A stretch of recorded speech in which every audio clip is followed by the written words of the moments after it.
you get to the radiation, you're driving every single day to have radiation treatment that may only last for 5 minutes. We were driving an hour one way. Fatigue kind of plays a part towards the end that makes it really difficult when you're this far away. It must have been exhausting. It was, very much. Naps are a good thing. See ya. Tracy Detlefs already led a busy life before she was diagnosed with stage 1 breast cancer in 2014. Besides working 3 nursing jobs and looking after 7 children and stepchildren,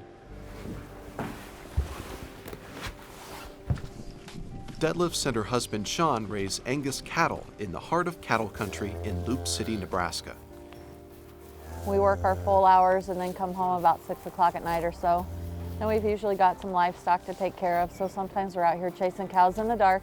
Fighting cancer in rural Nebraska means spending a lot of time in the car. Detlefs estimates she's covered 10,000 miles in the last year. That includes trips to Lincoln, 140 miles away for surgery. Then there were countless trips to Grand Island and Kearney for chemotherapy and radiation. That much time on the road lets the mind wander. There's always concern, will you see your children grow? Will you get to witness all those milestones in a family's life?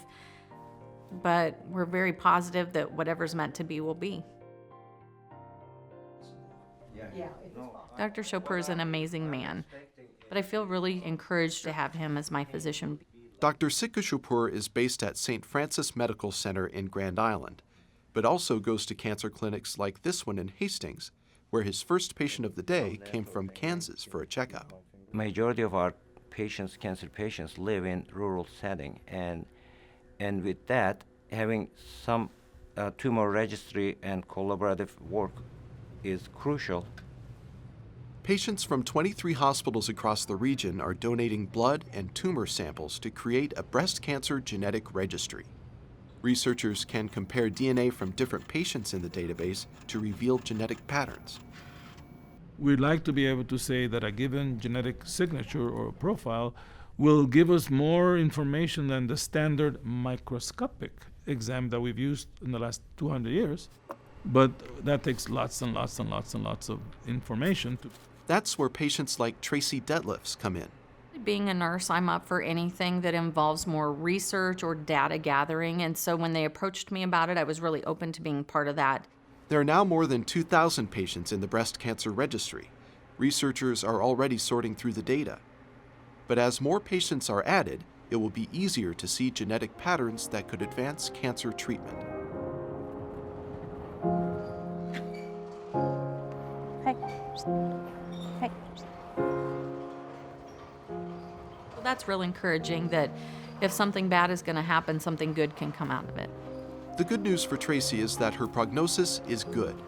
Her cancer was caught early. She's finished treatment with Dr. Chopur, and it looks like it's working. Love to see a healthy baby on the ground.